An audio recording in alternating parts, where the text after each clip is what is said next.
Bonjour, bonsoir à tout le monde. J'espère que vous allez bien. Aujourd'hui, nous sommes venus avec une nouvelle vidéo sur les études au Canada.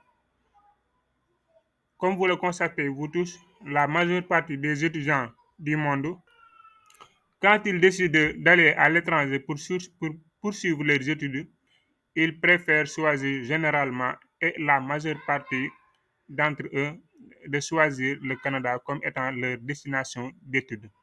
Et cela n'est pas dû par le hasard, parce qu'il y a des fortes raisons qui justifient le choix du Canada comme étant leur destination pour la poursuite de leurs études. On va voir ensemble tous les détails concernant les études au Canada, le système éducatif du Canada et toutes les démarches de A à Z pour quelqu'un qui souhaite aller continuer ses études au Canada. Il y a aussi récemment des changements en rapport avec les études, à savoir sur la lettre d'admission et le permis d'études. Le gouvernement canadien a mis en place des nouvelles stratégies en rapport avec les études. On va voir ça ensemble dans la suite du vidéo. Je vous invite à vous abonner massivement à la chaîne, à liker et à partager maximum la vidéo. On pouvait se poser la question pourquoi choisir le Canada? Pourquoi la majeure partie des étudiants internationaux choisissent le Canada comme étant leur destination d'études? Les raisons sont énormes. C'est parce que tout simplement, le système canadien est doté d'un niveau d'éducation ou d'enseignement tellement élevé et excellent. Voilà. Le système canadien offre des formations de haute qualité et des diplômes reconnus un peu partout dans le monde. Cela pousse la majeure partie des étudiants à choisir le Canada pour la poursuite de leurs études. Parce que l'intérêt se réside sur le diplôme canadien. Le diplôme canadien est reconnu partout dans le monde. Voilà. C'est avantageux d'être un diplômé du Canada et pouvoir exercer un peu partout dans le monde du professionnel. Voilà exactement euh, une très grande raison pour laquelle les étudiants choisissent le Canada. Du point de vue régional, le pays a une qualité de vie abordable. La vie au Canada offre beaucoup d'opportunités aux étudiants internationaux. On peut finir le diplôme, avoir le travail là-bas facilement, surtout avec le diplôme canadien, et faire la famille là-bas, vivre votre belle vie. Voilà, vous pouvez faire immigrer vos familles, rester au Canada, travailler et avoir gagner votre vie, quoi. Voilà des simples raisons qui poussent certains étudiants à aller étudier au Canada. Je vous invite à vous abonner massivement à la chaîne, de partager, de liker la vidéo. Voici aussi quelques raisons qui pouvaient vous motiver ou bien vous pousser à immigrer, à choisir le Canada comme étant destination d'études. Des niveaux d'enseignement de qualité, amélioration de son anglais et proximité avec le français, une société multiculturelle de renommée mondiale, les frais sur place, un mode de vie agréable, un pays sûr, la modernité du Canada, vivre au Canada après l'obtention de votre diplôme, une vie culturelle plaisante, vivre sur les campus universitaires.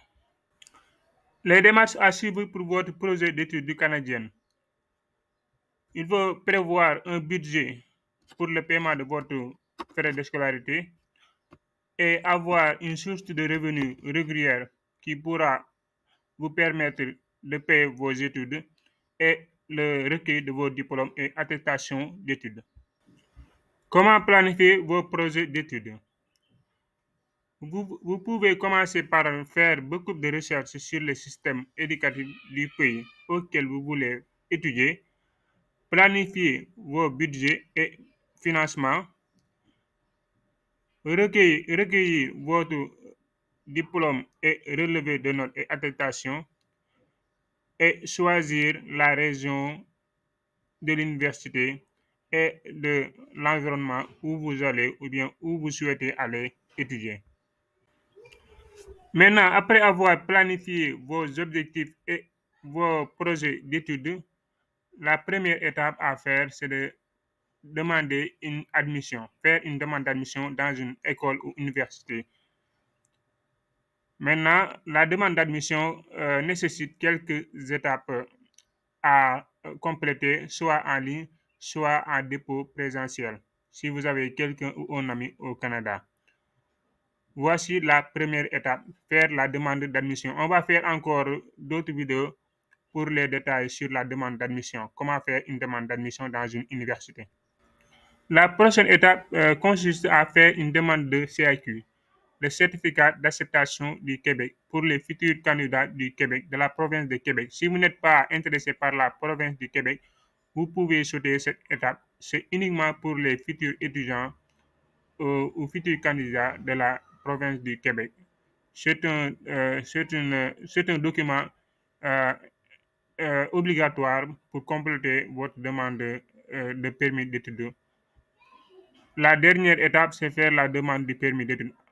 Après avoir reçu votre réponse de la lettre d'admission de la part de votre université, faire votre CAQ si vous êtes un candidat du Québec et faire votre demande d'admission, votre demande de permis d'études. Une fois que vous avez une réponse favorable, vous pouvez préparer votre séjour au Canada.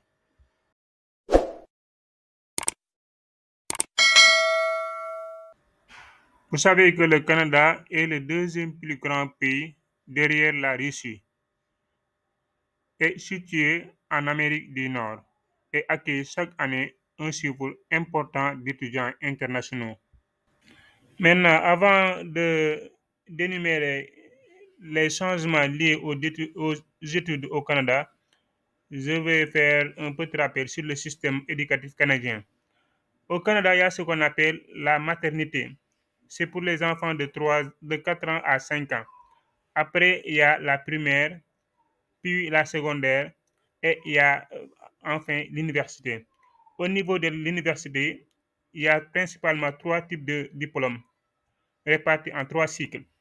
Il y a ce qu'on appelle le baccalauréat d'une durée moyenne de 3 ans et ça peut prendre 4 ans, dépendamment de vos programmes et de votre université. Il y a ce qu'on appelle ensuite la maîtrise d'une durée moyenne de 2 ans et le doctorat enfin d'une durée moyenne de 3 ans ou de 4 ans. Voilà le système éducatif du Canada. Maintenant, on va passer sur les changements liés aux études récemment par le gouvernement canadien.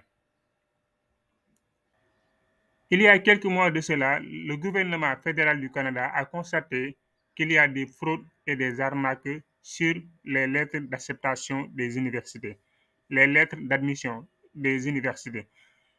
Parce qu'il y a certains agents internationaux qui commencent maintenant à falsifier et à éditer des lettres d'admission pour les délivrer à leurs clients, des fausses lettres d'admission qu'ils vont délivrer aux clients dans le but de gagner leur confiance ou bien dans le but de gagner leur confiance ou bien dans le but de faire des arnaques.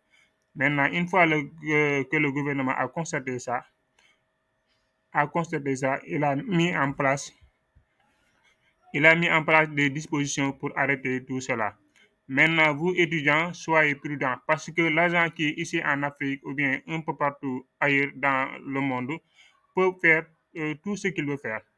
Peut vous créer une fausse lettre d'acceptation et vous le délivrer à chaque fois que vous allez avoir des refus de visa.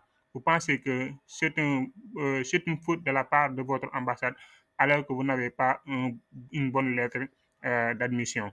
Faites attention sur ce fraude-là. Maintenant, ils ont mis en place des dispositions.